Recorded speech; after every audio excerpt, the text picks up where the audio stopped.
Hello, welcome to the Success Masterclass. This is day 3 in a series, and I do believe very strongly that today promises to be indeed an exciting time because there's so much you're going to be taking out of this today in preparation for the season that is now ahead of you. Our commitment on this broadcast is to come alongside with you and enable you to achieve the dreams that you've always had for your career, for your business, your ministry, your family, whatever it is that you intend to have a success in. My assignment is to provide you with some of the thoughts, principles that I think will be very useful perhaps in the journey towards your success in life. Yesterday, we had some time to talk about how you can succeed in difficult times. And I did make mention of 4 significant points to consider if you want to succeed. I will not have all the time to go through all of it again, but I hope you'll be able to go back to the broadcast of yesterday and that of the day before. The first day of this broadcast, I talked about how to identify opportunities because you see, it's those who see and seize opportunities that get ahead in life. It is not the educated that succeeds in life. It is usually those who see and seize opportunities. So it's a great thing to be educated. Don't think I discountenance that. It is a great thing to be educated. But let me say this ultimately, it is your capacity to be able to see and seize opportunities that will ultimately determine your success potential on earth. I'll say that again. Your success potential will be greatly measured by your ability to see and seize opportunity. You want to write that down very quickly. Your success potential will be measured by your ability to see and seize opportunities. And by the way, your ability to see and seize opportunities before others do. Very, very important. Your ability to see and seize opportunities before your competitors, before your rivals, before others begin to see it. It is very critical that you have the first mover's advantage, right? So it is a very important thing to recognize when it comes to the world of success. It is not usually the most educated that are the most successful. It's been proven all over the world. In fact, the funny part of life is that you have first-class brains working for people who had no class, but they have the capacity to see and seize opportunities. There is something education can do to you if you're not very careful. Education can sometimes, if you're not very careful, blind you to the capacity or blind you from seeing and seizing opportunities. So you are a head full of knowledge, but you're not streetwise. So some say you're school-wise, but not streetwise. It is my hope and prayer that you are both educated, you are school-wise, and you're streetwise. That gives you double advantage.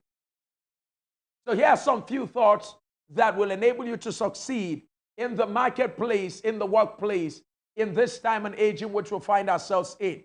Number 1, you must be quick to identify the real need of your target audience.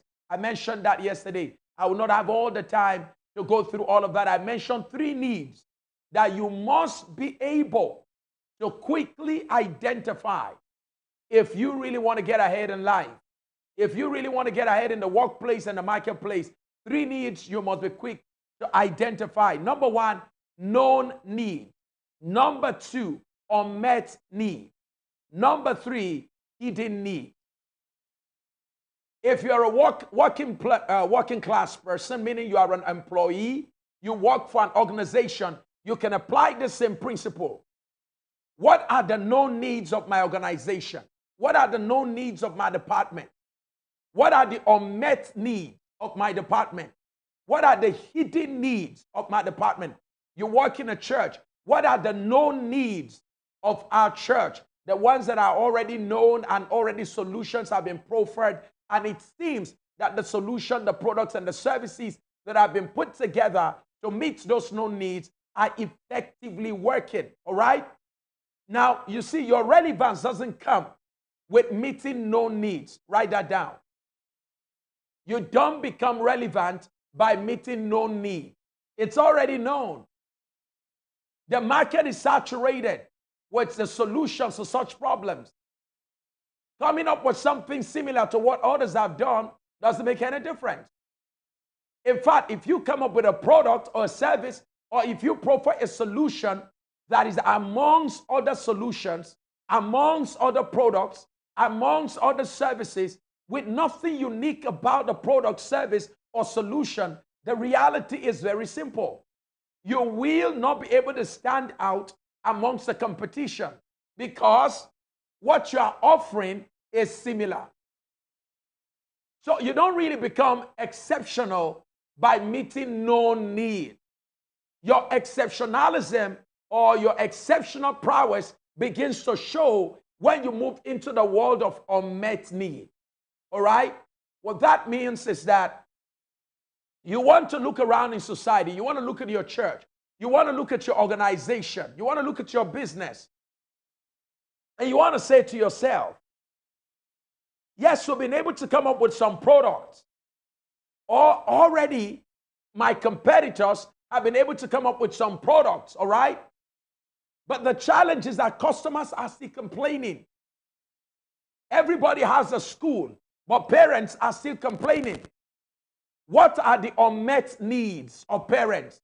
If you can find the unmet needs of parents as the owner of a school, and you're able to craft a solution that meets the unmet needs of parents, you are literally going to start seeing parents from other schools pulling out their kids and bringing them to your school. It's about meeting unmet needs.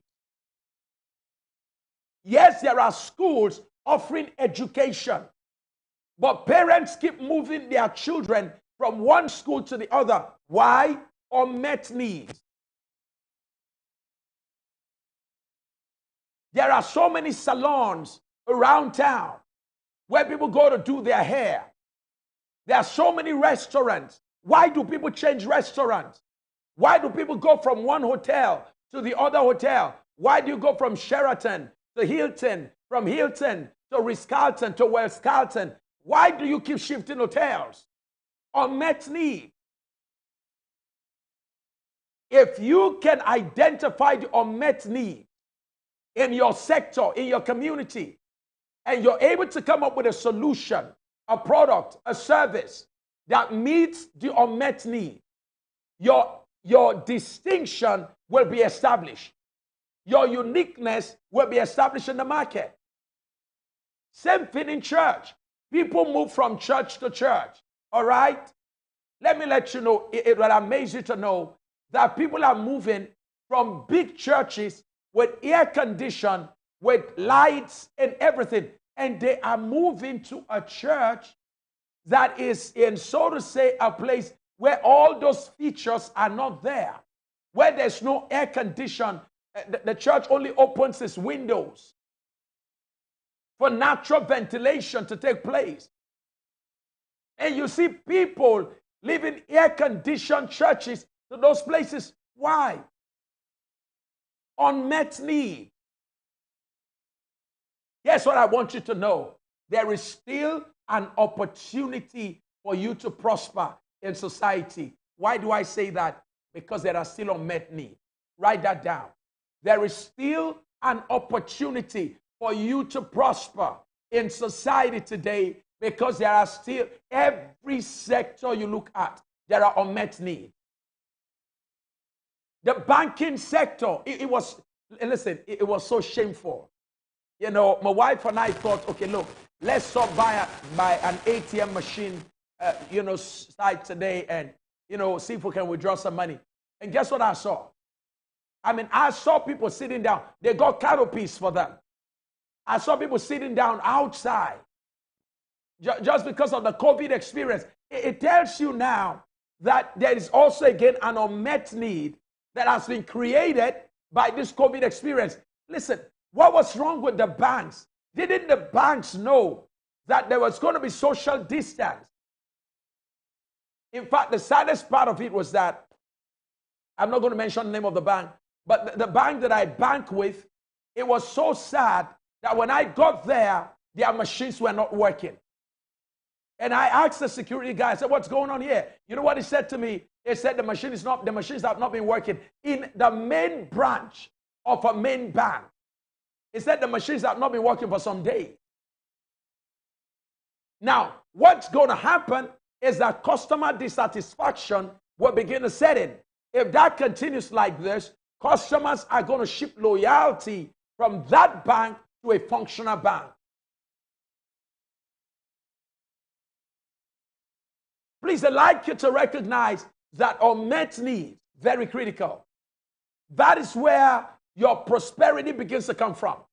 If you can identify the unmet needs, create solutions, services, and products, over time, and you're able to sell the product, sell the solution, and sell the service to those who have the unmet needs. Never create a product you're unwilling to sell. Write that down. Never create a product you are unwilling to sell. Very powerful principle. You know, I hear some people say, you know, well, I don't like marketing. I don't like selling anything. Well, whether you like it or not, you're selling. Once you show up, you are selling. You're selling yourself. Without opening your mouth, you're selling. And honestly, people's response to you is communicating to you how much they value you. You didn't hear what I said? Every time you show up, you are selling yourself.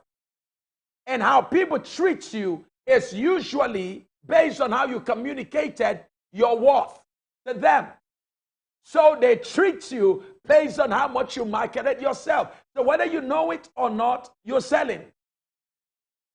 Every time you're talking, you're selling yourself. You are either selling an articulate communicator or you're selling someone who is not worthy to be brought into the scheme of things when it comes to communication. So all these issues about, you know, well, all these people that talk a lot, you better learn to talk, because you are in a generation whereby if you close your mouth, you close your life. Selling, the art of selling. Have you noticed something about books? Have you noticed the way they title the books? They said the best-selling author. Is that okay? Not the best author. There are so many good authors that are not known. Why? They don't know how to sell. So they are good authors, but bad sellers. So their books are on their shelves in their houses. And then you find some people who don't have so much content, but they know how to sell. So they become best-selling authors.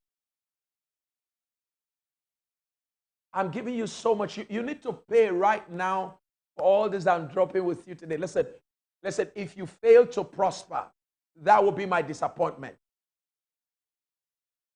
It is not my hope that you listen to all of these things. I pray with you in the morning. I teach you in the evening. And you don't prosper? No. It can happen to you. Is that all right? And if you feel that there are spiritual forces following you from your village, don't worry about that. Bring the forces to prayer tomorrow morning. Apostle Brian Meadows will be with us tomorrow morning. What a moment we have today. And if they don't leave you by tomorrow, by Friday, Pastor Isaac Oyedepo will be with us. A combination of that, and if the two of them don't deal with it, I will show up. Hey, listen to what I'm saying. You must prosper. Prosperity looks good on you. Write that down. Prosperity looks good on me. Write it down. Write it down. For the first time, make yourself feel good. Prosperity looks good on me. Flying first class looks good on me. Going on vacation to Bahamas with all my children and going to Honolulu, Maui, it looks good on me. I wasn't created to die in my community. No. Go ahead and make those declarations to yourself. I'm not just designed to be watching people, going on cruise liners and yachts. And no, no, no. It looks good on me. Now listen, the God that you serve said, when you have built goodly houses. So your God is concerned about the kind of house you live in. And he said, your raiment. God was concerned about your raiment. He said, I wish above all things that you should prosper. You cannot wish anything below that because he wished above. So you can't wish below.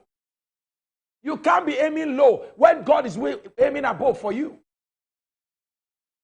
Jeremiah 29 verse 11, he said, I know the thoughts that I think towards you, thoughts of peace and not of evil, to give you a future and a hope that you desire, an expected end.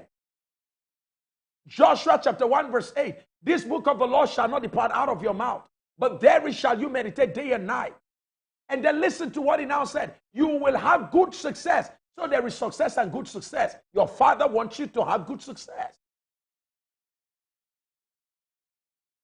Amazing. All right? So never, never forget what I'm sharing with you today. It is your Father's good pleasure for you to prosper. So get your brother on board, your sister on board. Tell them we need to prosper. Listen, we refuse to sign a contract with poverty. We refuse to negotiate our future with financial hardship. He said he wants you to be blessed so you can become a blessing. He said you shall lend to nation, you shall not borrow. That is your Father's plan for your life. Let it get into your mindset.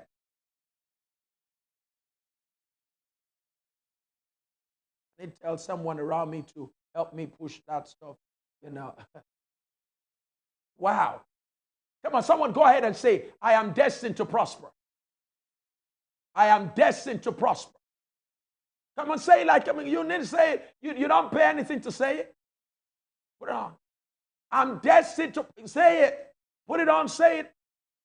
I'm destined to prosper. I'm destined to be a blessing. Listen. During those of you that are in Africa, during this COVID-19 of drama, would it have been wonderful, like my wife has a vision? Would it have been wonderful if you could just write a check and ask us to get a trailer load of rice? My God. Do you know what? And you can do that every week. Tell me how even the devil will not choose to become a Christian. See, the purpose of prosperity is not for houses, cars, and blings. All of those things are good. The purpose of prosperity is to get nations on their knees to serve your God. All right, so don't forget that I said there are three needs: no needs, unmet needs, and you begin to prosper when you begin to deal with unmet needs. But then you become exceptionally prosperous when you start dealing with hidden needs. Hidden needs are needs that even the customer doesn't know what it is, but the customer is reacting.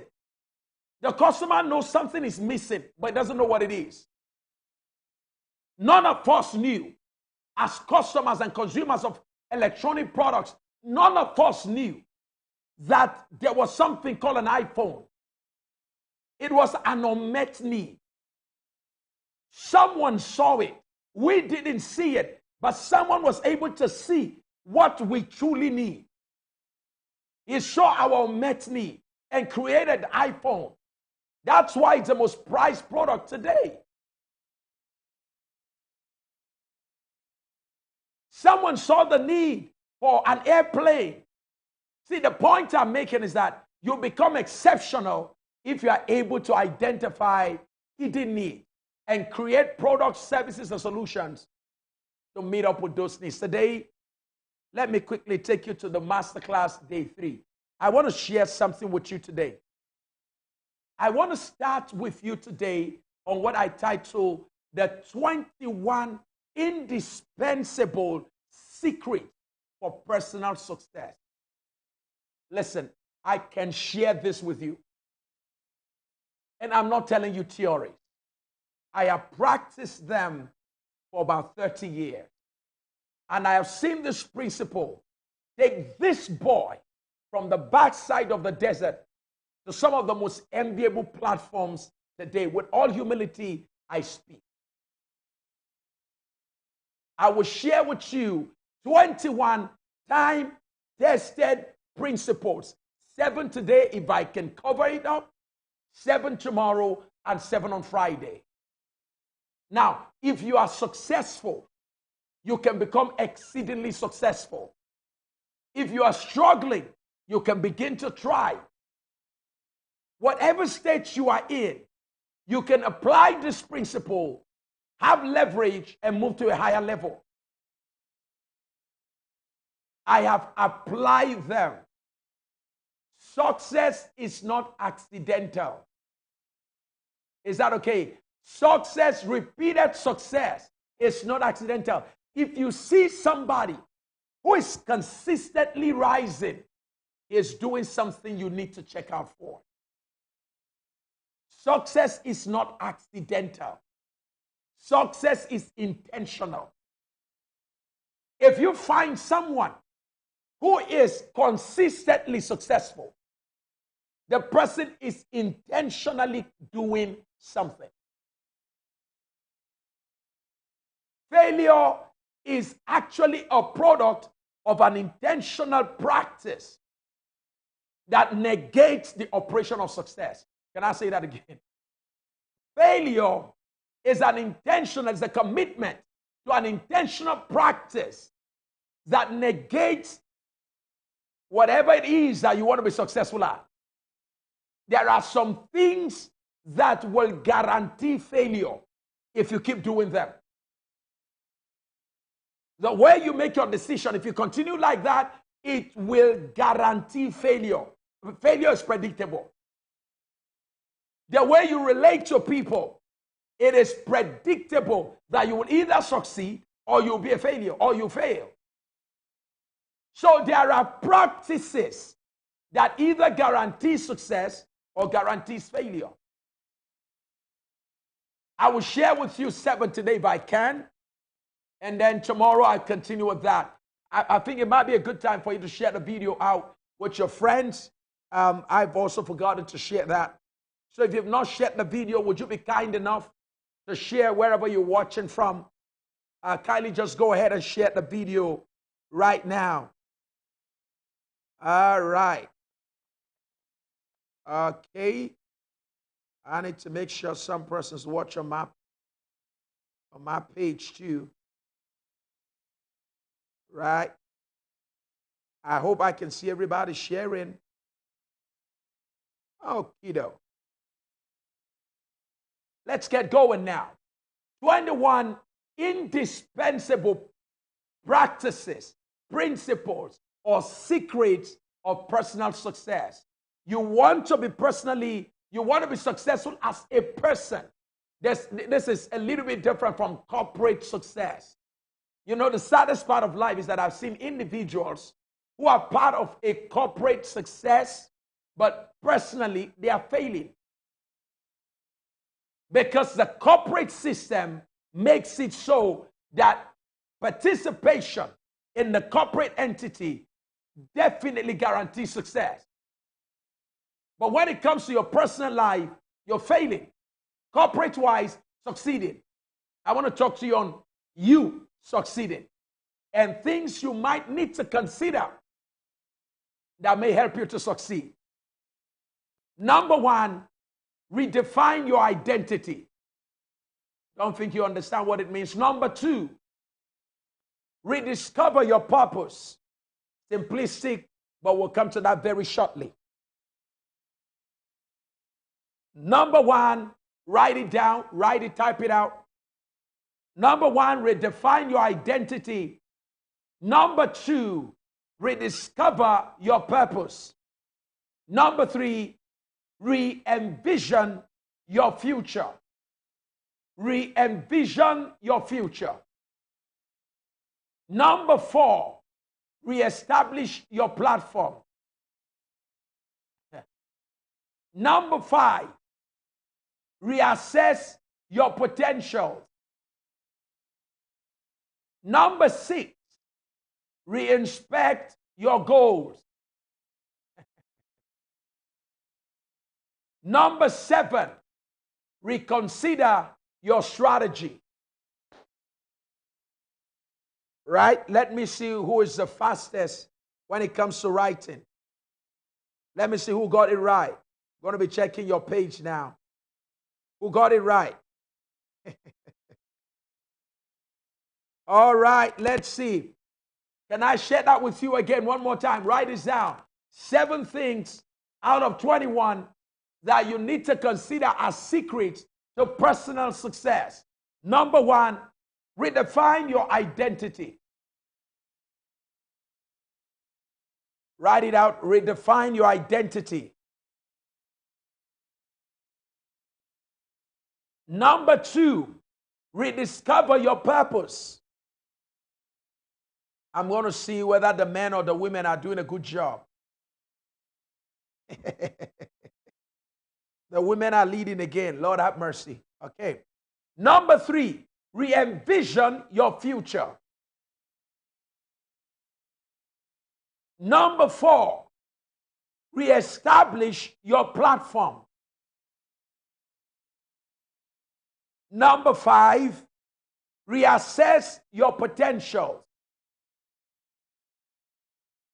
Number 6, re-inspect your goals. Number 7, reconsider your strategy. Let's start with the first one. Redefine your identity. Redefine your identity. Your identity is your uniqueness. The journey to success begins with knowing you. Can I say that again? You can write it down. The journey to success begins with you knowing you. Rediscover your uniqueness. If you are going to be successful in the long run, you can have immediate success that is not prolonged if you don't take what I'm saying seriously. Redefine your identity, your uniqueness. See, knowing God guarantees your heaven. Knowing yourself is a foundation for your success on earth. Knowing your God guarantees you're going to heaven. Knowing yourself guarantees your success on the earth. A combination of knowing God and knowing yourself is an unbeatable force on the earth. Men who know God and know themselves, they may be poor today. It's a matter of time.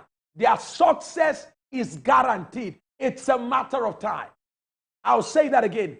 Men and women who know their God and know themselves, their success is guaranteed. It's a matter of time.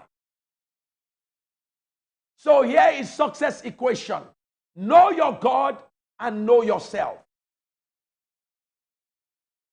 The problem with too many Christians today is that we know our God, so to say, but we don't know ourselves. We don't know what makes us stand out. We don't know what makes us unique. We know what makes our churches unique. We know what makes our pastors. Listen, there are some church members, when they start talking about their pastor, oh my God, my pastor is this, my pastor is that, my pastor is my pastor is exceptional, my pastor is they can talk about their pastor. My God, I know my pastor very well. I really know my pastor. I understand my pastor. Sometimes they don't even have an idea. They think they know their pastor. They don't really know their pastor.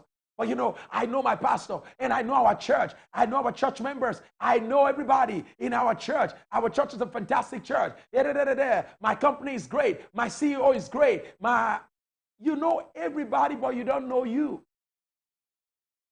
What's special about you? What's unique about you? What's your unique selling point as a person? What's exceptional about you? Epictetus, one of the greatest philosophers, once said, know first who you are. Epictetus said this. Know first who you are, and then adorn yourself accordingly. End of quote. Know first who you are. Before you know church, know you. Before you know pastor, know yourself. Before you know country, know you. Before you know friends, know you. Do you know you? Why do billionaires commit suicide? Why do high achievers kill themselves? Because they come to the end of their ropes and suddenly discover that they know money, they know women, they know fame, but they don't know who they are. If you watch The Lion King, you remember very well that there was a situation whereby Simba. Now Simba, after he had left home, because Mufasa wanted to kill Simba, Simba ran away, found himself in a place where Pumbaa and Timon took care of Simba. Now, because he fellowshiped with Pumbaa and Timon, after a while, Simba became successful at relating with Timon and Pumbaa. He knows so much about them and knew so much about the environment and adapted to the environment and began to live like one of them. Until one day, Simba encountered Rafiki, the monkey-like, being. Met with Rafiki, and Rafiki brought him close to the stream and told him to look. What do you see? And of course, eventually saw the image of his father. And his father spoke and said to him, you have forgotten me.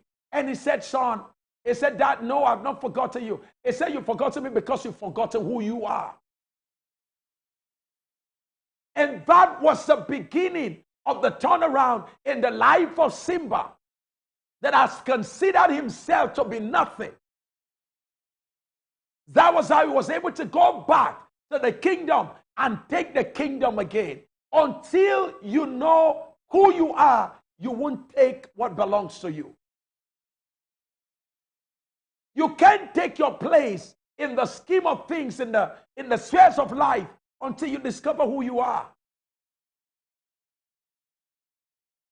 So redefine your identity. This is very critical. Plato, one of the most powerful philosophers, Plato once said, know thyself. Know thyself. Know thyself. This is a very powerful statement. Know thyself. So my challenge to you first is to redefine your identity. Your identity is a sum total of what you believe about yourself, what you think about yourself. Your identity is a sum total of what you think about yourself and what you believe about yourself. You are what you believe about you. You are what you think about yourself. It defines you. And it shapes how you relate with yourself. It shapes how you treat yourself. Highly successful people have a good treatment of themselves. Highly successful people treat themselves in a very unique way because they know who they are. I like the words of Erik Erikson. Listen to what he said. In the social jungle of human existence, there is no feeling of being alive without a sense of identity. Can I say that again? These are the words of Erik Erikson. He said, and I quote, "In the social jungle of human existence, there is no feeling of being alive without a sense of identity." Meaning you can't be alive as you should be in the social jungle of human existence without a good knowledge of your identity. There are some simple steps you can take to define your identity. Please write this down. Pathway to defining your identity. This is going to help you now. Pathways to defining your identity. Number one, know who people say you are. People that know themselves know who people say they are. They know who people call them. They know who people say that they are. Jesus was very good at that. Jesus will say to his disciples, "Who do people say that I am?" And the disciples will say to him, "Some people say you are Elijah. Some people say you are this. Some people say..." And then Jesus will say, "Who do you say that I am?" Very successful, highly successful people, they know who people say that they are. They keep their ears on the ground. They get feelers from around the community. And the reality is, can I shock you? Most times, 99% of the people who think they know you don't know you. They don't know the real you. That's the truth. It is a fact that they may know your observable traits, but they truly don't know you. So never let what people say about you define you. Don't take your identity from what people say about you. So number one, if you're going to be successful, you must define your identity. And to define your identity, know what people say you are. Number two, know who you have been pretending to be. Know who you pretend to be. I'm going to take you to some deep things today. Is that okay? It is called the science of success. The science of success. There's the spirituality of success. I will share that one too with you. But there is a science of success. There's the psychology of success. So to define your identity, number one, know who people say you are. Number two, know who you pretend to be. Sometimes you have allowed who you pretend to be to define you. Because you constantly pretend to be something to some people, and the worst part of it is that your pretense has gone on for too long, so much so that you who stepped out to pretend to be has now taken on that pretense to become your identity. It's like assuming the character of a particular role in a movie script. So much so that you've forgotten that you acted the role, you are now living out the role. An example is a man by the name Jacob. He pretended to be Esau to get the birthright of Esau. And then for a long time, he pretended he was Esau, carrying the blessing of Esau, until he met with God, who said, "Tell me for the first time, who are you?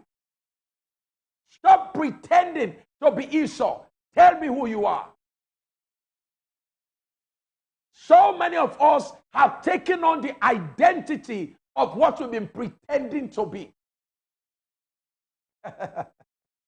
You cannot succeed as a substandard version of your original. That's where I'm going to.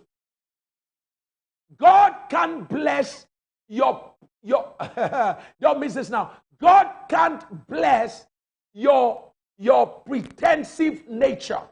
God can bless what you are acting to be. God will bless who you are. And I'm coming to that. So number 2, to define yourself, in order to define your identity, know who people say you are. Number 2, know who you have been pretending to be. Number 3, know who people want you to be. Very important. Know who people want you to be. Sometimes we have allowed who people want us to be to define us.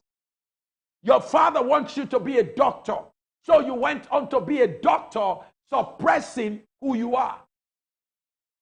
So here you are practicing medicine, but you're not happy because you have been suppressed by who you have been asked to become.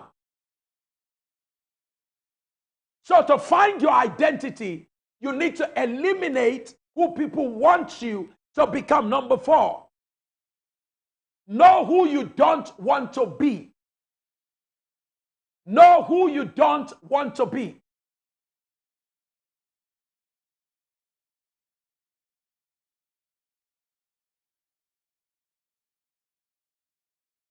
Who don't you want to be? Well, I don't want to be this. All right? Sometimes you've spent all of your life looking at so many things except knowing who you don't want to be. To define your identity, you need to know who you don't want to be. I don't want to be like my uncle. I don't want to be like my friends. I don't want to be like the people I grew up with. Know who you don't want to be. Number 5, know who you think you should be. Know who you think you should be. Your assumed personality. Know who you think you should be. Lastly, know who you were created to be. That is the highest way to define your identity. Know who you were created to be. And you can only find that out by spending time with your Maker. Know who you were created to be. And you can only find that out by spending time with your Maker. You can only find that out by spending time with your God. Any other means of finding out who you are, other than seeking that audience with your Maker, will give you a substandard version of who you are or who you're destined to be. So don't forget this. If you're going to be successful, first thing you need to do is to redefine your identity. And the best way to do it is to spend time with your Maker to know who you were created to be. It is superior to who you think you should be. It is superior to who you know you don't want to become. It is superior to who people want you to be. It is superior to who you pretend to be. It is superior to who people say you are. Who you were created to be is superior to all of that. You cannot find it out if you don't spend time with your Maker. I had that privilege 30 years ago, 31 years ago. I had the privilege of spending time with my Maker and having him reveal to me who I am. And you cannot know who you are until you eliminate who you are not. You are not what your life's experience says you are. You are not a failure because you fail. Failure is an event. It's not an identity. Mistake is an event. It's not your identity. Lies actually is a bad vice. It is not a person. Don't become what you did wrong. Don't become what you do wrong. It is true that people will label you based on your continuous expression of an attitude or behavior, but you are superior to that. Take off the layers of the onion that has kept the board on the inside hidden. Take off the layers of wrong assumptions, wrong identity that have been labeled on you. Get rid of the labels. You are beautiful than the ugly thing, ugly person that people have portrayed you to be. It's time to reach for the core of your being and let the world see who they are yet to see. The world is yet to meet you. You are better than this. You are bigger than this. You are smarter than this. The problem with a wrong identity is that it creates a wrong thinking pattern. You cannot embrace an identity and not embrace the mindset of that identity. If you believe that because you failed, you are a failure, you start thinking like a failure. If you believe that you're a poor person because you grew up in a poor home, you're going to start thinking like a poor person. In essence, every identity you embrace confers on you the thinking pattern of that identity. Write it down. Every identity you embrace confers upon you the thinking pattern of that identity. In order to get rid of that thinking pattern, reject the identity that does not conform with the identity that God has intended for you. I reject that. That is not me. Now listen, when you start speaking based on the new identity that you have suddenly redefined from the place of intimacy with God, once you start speaking with the language and the mindset of that identity, those who have been close to you and have accommodated your previous identity, many will not be able to stand your new language and your new outlook to life. They're going to say you're proud. They're going to say you're arrogant. You're not. You're just speaking in your new identity. And the bottom line is that it is superior to their mindset. Their mind's capacity can handle your current utterances. Uh-oh. Did you hear what I just said right now? Your current mind's capacity flowing from your new identity, their mind's capacity can handle it. So what do? Like an eagle, you gravitate towards other eagles. Like a lion, you get into the jungle and you find other lions. So you need to gravitate towards people who share the same identity or who share the same mindset with you.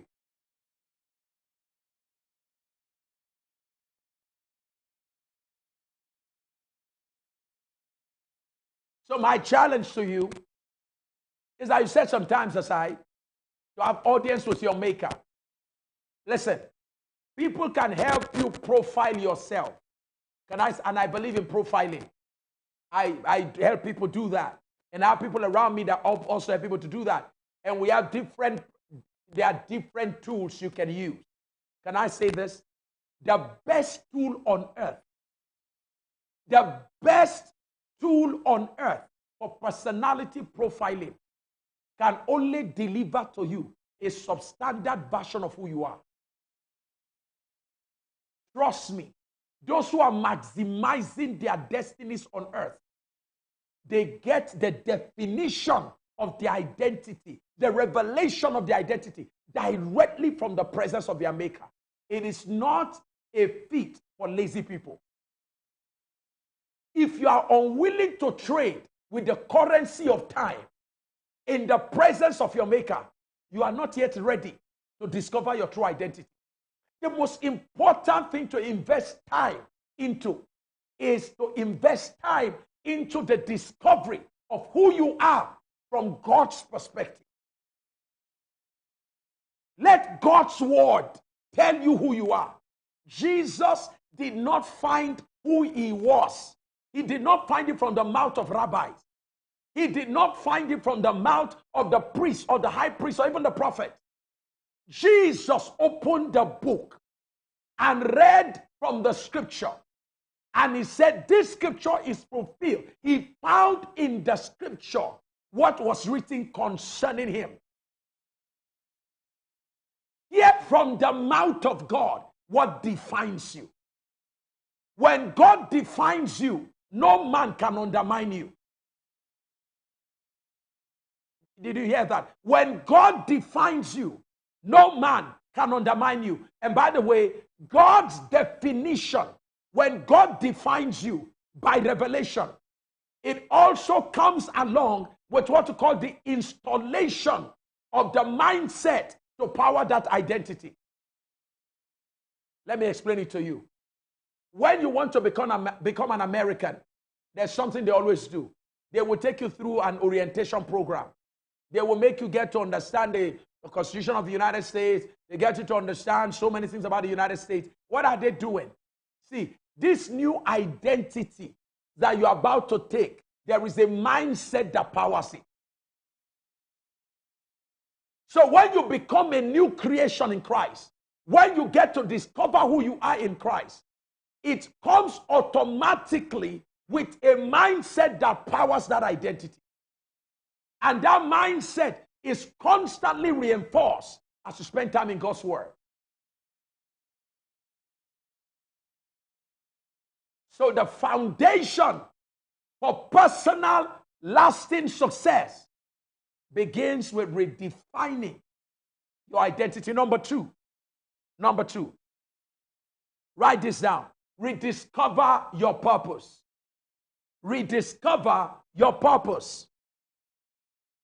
Your purpose is a combination of two things. Write this down. Purpose is a combination of why and what. Write that down. Purpose is a combination of why and what. It is a combination of reason and assignment. I will explain that. Your purpose is the reason why you are here. Your purpose is the assignment that brought you here. So the combination of reason why you are here and what you are here to do, your assignment, forms your purpose. So purpose cannot be defined if all you do is figure out why you are here without getting to know what you are here to do. It is also dangerous to pursue what you are here to do without knowing why you are here. So purpose is a combination of why you are here and what you are here to do. So for those of you that like mathematical equation, you can put purpose is equals to reason multiplied by assignment. Is that okay? Or you can put purpose is equal to why multiplied by what. Very important. 5 reasons why you must know God's purpose for your life. Your why and your what. Why am I here? What am I here to do? 2 sides of the same coin called purpose. I see somebody saying, wow, Pastor Sam, now I just got it. Yeah, I didn't get it too before. I spent years trying to figure out what. Only to find out that I got what, and then I became confused also. Because yes, I'm pursuing what, but I'm not happy because I don't know why. So I have to balance out why with what for me to be able to find joy in what I do. I'm super excited doing what I do today because I know why and I know what. I know reason and I know assignment. Okay, now 5 reasons why you need to know your purpose. Number 1, your God-given purpose comes with God's presence and power. Meaning once you find your purpose, you secure God's presence and God's power. Write that down. God's purpose, once you find God's purpose for your life, you attract God's presence and God's power. Number 2, you attract God's provision and God's promotion. Once you find out your purpose, you attract God's provision and God's promotion. So hey, you want to see God promote you? You want to see God provide for you? Find your purpose, your why and your what. You want to see God's presence and power in your life? Find your what and your why. Number 3, when you find your purpose, you attract God's authority and you attract God's protection. The authority of God is upon your life and the protection of God is also upon your life.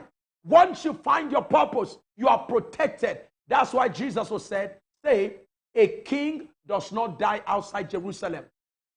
He said, until I finish my assignment, you can't take my life. Why? Purpose guarantees longevity. Write that down. Purpose guarantees provision. Purpose guarantees protection. Purpose guarantees God's presence. Purpose guarantees God's power. These are the reasons why you need to pause during this season and say, God, I need to know why I'm here and what I'm here to do. Don't forget that the key to getting it is trading with the currency of time. Many want to know it. They want to know their purpose, but they don't want to spend time in God's presence. And the key, what you spend to get purpose, is time in God's presence. Number 4, purpose attracts God's grace, and God's mercy. Once you find the purpose of God, it pulls into your life the mercy of God and the grace of God. People who walk in purpose enjoy God's grace and God's mercy, God's favor and God's mercy. Lastly, purpose guarantees wealth, honor, distinction, and it also guarantees some suffering. Is that okay?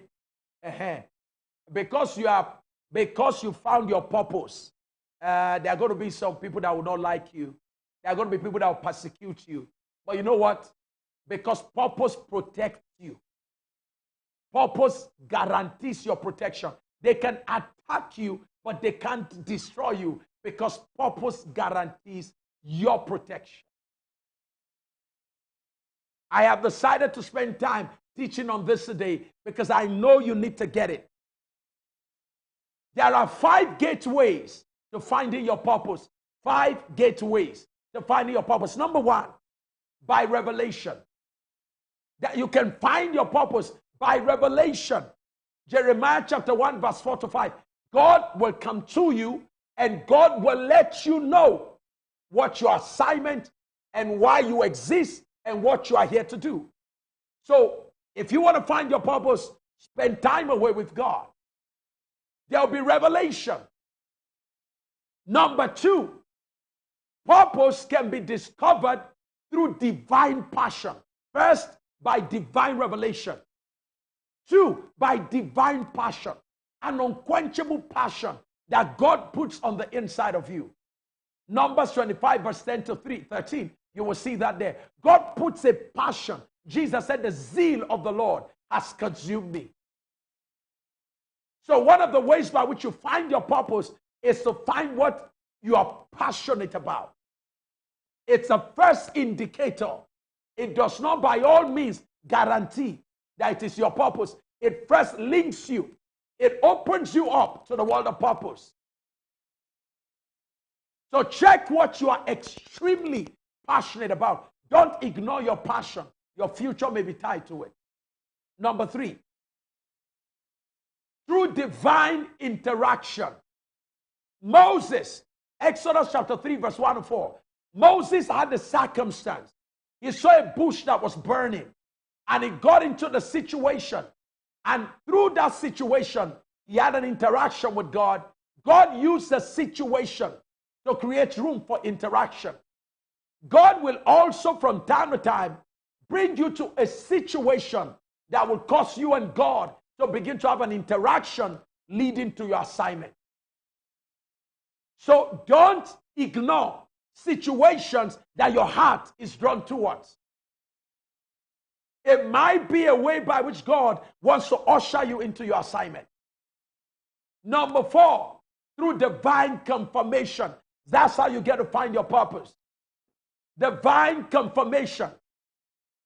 If you check Acts of the Apostles chapter 13 verse 1, you'll find that Paul the Apostle, the Bible says that prophets and teachers who were there said, hey, there's somebody here that God has already called. And we are saying that the time has come for the person to step into the assignment. They did not call Paul, they confirmed it. So there can be divine confirmation ushering you into your purpose. Number 5 is divine association. God can bring you into a relationship with somebody who, as he speaks, something on the inside of you keeps jumping. Something keeps getting ignited. Visions, dreams. Now stay around such people. Timothy was around such a person. Paul the apostle. It was through the relationship that they had that Timothy was activated into his assignment. Paul did not call Timothy. Paul stirred him up. Paul imparted gifts. So it's important to know that it can come through association. There are 5 questions I want you to think about that may begin to point you towards what your purpose is. Number 1, think about this. Who are you always attracted to help? Who are the kind of people that you're always attracted to help and you are always able to help? Might be a pointer to your assignment. Might be a pointer to your purpose. Who are you always attracted and able to help? Children, teenagers, singles, couples, divorcees, homeless people, the poor, the abused. Who are you always attracted to help? And you are always able to help them, not just attracted, but able. Number 2, whose pain and struggles gives you the greatest concern? Whose pain and struggles gives you the greatest concern? Whose pain always gives you a great concern and moves you to action? Maybe a pointer to your assignment. Don't ignore it. It is a key to your success. Mother Teresa of Calcutta hated seeing people in leprous condition. So that became the secret to her success story. Nelson Mandela hated to see an oppressed South Africa. That became the key to his rising. Mahatma Gandhi hated to see Indians being oppressed. That was the gateway to Mahatma Gandhi's success. See, the point I'm making is very simple. Take some time out to find out whose pain always gets your attention. Don't ignore it. People without shoes. That's how somebody began a shoe company. Because he was drawn to people without shoes. Plus size people who don't have good dresses. Somebody noticed that every time plus size people go to stores, they don't get shirts they are looking for. They don't get shoes they are looking for. So somebody began dresses for plus size people whose pain gets your attention.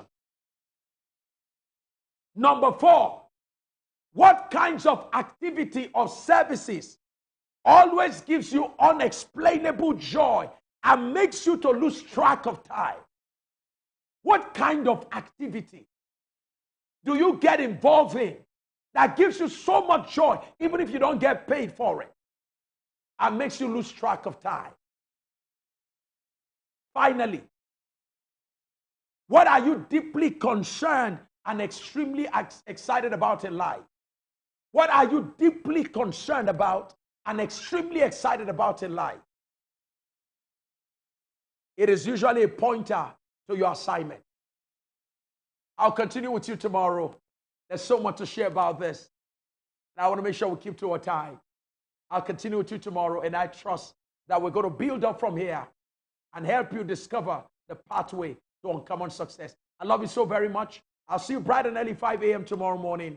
And at 6 p.m., we're going to be dealing with all this all-important subject on how to succeed, leveraging on this basic principle. I'll see you tomorrow. God bless you. Bye-bye.